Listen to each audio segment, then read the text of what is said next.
You know that's not fair. You were just a kid. You didn't know what you were doing. And it's not like they gave you a choice. Yeah. Thanks, Kev. Kev, you dig up anything more on Jetstream Sam? Yeah, actually a bit. Still a lot of missing pieces. I'll take what I can. Right. Full name, Samuel Rodriguez. Born in Brazil, so I guess that'd be more like Samuel Rodriguez. He's actually not one of the Winds of Destruction. He's not even a Desperado employee. Yeah. Didn't seem like your typical PMC to me. His father ran a Brazilian Kenjutsu dojo. Genjutsu. That's a school of Japanese swordplay. Mm-hmm. A lot of Japanese immigrated to Brazil way back when. They brought martial arts with them. Those evolved and became their own offshoots. You've heard of Brazilian Jiu-Jitsu, right? It's their variation on Judo. Brazilian Kenjutsu's the same kind of thing. A different evolution of the old samurai sword skills. Bit of capoeira and some other stuff mixed in. Anyway, I did some digging. Apparently, the Rodriguez dojo was a big proponent of the Uridachi style. Uridachi. AKA Setsujinken, the murdering sword. Basically the polar opposite of my sword of justice. Rodriguez Kenjutsu uses kicks, sword butts, even throws. Unpredictable and very deadly. Anyway, this is interesting. Sam's father was killed by one of his pupils. There were rumors one of the cartels was involved, but it's not clear how or why. And after that, Sam disappears for a while, then comes back, kills the guy who killed his dad, and leaves Brazil. He travels the world for a while, taking odd jobs, bodyguard, cleaner for the mob, etc., etc. Made a big name for himself in the criminal underworld, especially in Central and South America. One story has Sam taking out a mafia hit squad, 10 men, all with assault rifles, using only his sword. Not unheard of for a cyborg. This was back in the early 2000s. Come on. He did that without enhancements? And pre-SOP? That's the story anyway. And he's a cyborg now, so he could only be stronger. Not to freak you out or anything. I told you, Kev. I got a reading on his fighting style from last time, and my body's been upgraded. I'll be fine. Yeah, no. I know you will be. Raiden, head for the oil refinery.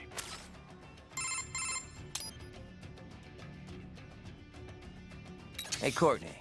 Have you ever tried Abkhazian cuisine? Georgian, yes, but, I mean, I don't really know much about Abkhazia, so... It'd be nice to try it, though, since we're this close and all.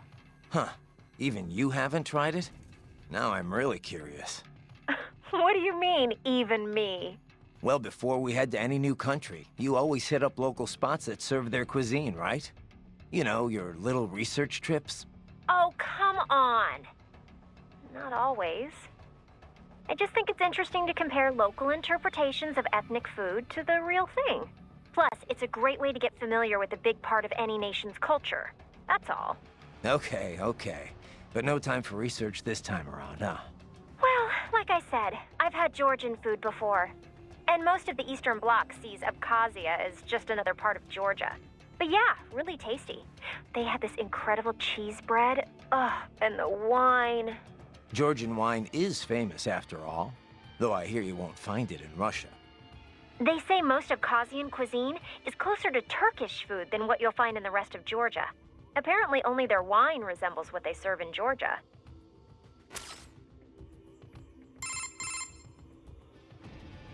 How are things back at Control, Courtney? Things? Things are fine. Same as usual, I guess. Russia is... you know, Russia. Not that I've left HQ much to see anything, really. No concerns about security? Isn't that a civilian airport you're stationed at? Sochi International, yeah. But we're fine. We have our own cyborg detail on the job. Plus, any trouble and we can just take off. Literally. One of the perks of housing your HQ in a giant transport plane, I guess. No, if anyone wanted to mess up this op, they'd have a much easier time coming after you directly. I'm not so sure. Have you seen this new body in action? It's amazing. It's ready for anything. Unless they... Oh, Raiden, yeah. Your body? It's so amazing. Very funny. Yeah, you know what I meant. Oh, is it getting hot in here? Or is that just your body in action? All right, all right. If you're done, I'm going to get back to the mission. Okay, I'll stop. Thanks. For a guy with a bod like yours, anytime. By the way, I picked up something interesting on that tilt rotor back in Africa. Desperado's getaway vehicle? What do you got? I traced its registration.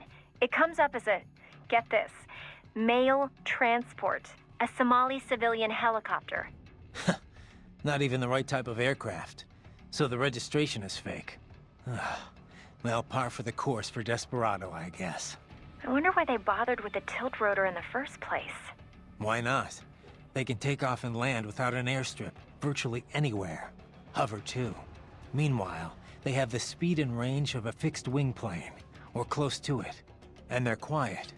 You don't get all that BVI noise from the blades like with a normal copter. Aren't they more accident-prone, though? They were.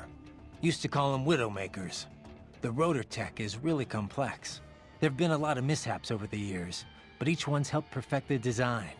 These days, they're as safe as any other aircraft, helicopter or fixed wing. Most of VTOL's bad rep is left over from the thrust vectoring jets of the past. Ah, no wonder you know all this. Says here you took down a Harrier once. Wait, by yourself? Well, I did have a rocket launcher. Wasn't so tough while it was in hover mode. I bet you're just being modest. Must have been a pretty crazy op you were on. You don't know the half of it. What's up? No? Did you need... No, guess just... That was a Hammerhead, right? I know it's the first canard rotor wingcraft to go into general use. Mm-hmm. Capable of taking off vertically like a helicopter with a fixed wing mode for speedy flight. A jet nozzle on the rotor provides the propulsion that spins the rotor and keeps the craft hovering. During flights, the rotor is fixed, becoming the craft's main wing. The tail wings and canards, the wings on the far front, provide lift while the craft is changing modes. Pretty wild. And the Hammerhead's the only one out there. The design began as DARPA-funded research. The craft they designed could take off and hover well enough, but they could never figure out how to handle going over to fixed wing. The project was cancelled in 2006, but AT Corps apparently picked up where they left off. Sounds like a troubled development. But worth the effort. Unlike a helicopter or tilt rotor, the machinery spinning the rotor is exceedingly simple. Not only does it cut down on weight, but maintenance is made easier. In fixed-wing mode, it is no different from any other jet aircraft, giving it a decisive speed advantage. I must say it's well suited as an escort to a tilt rotor, too. I can see you're a fan. Oh, I'm a fan of anything imaginatively designed. As a scientist, it pushes all my buttons, one would say. In terms of innovation, it shares a great deal with the Triebflügel, a World War II-era German concept craft. It, too, utilized the tip-jet concept.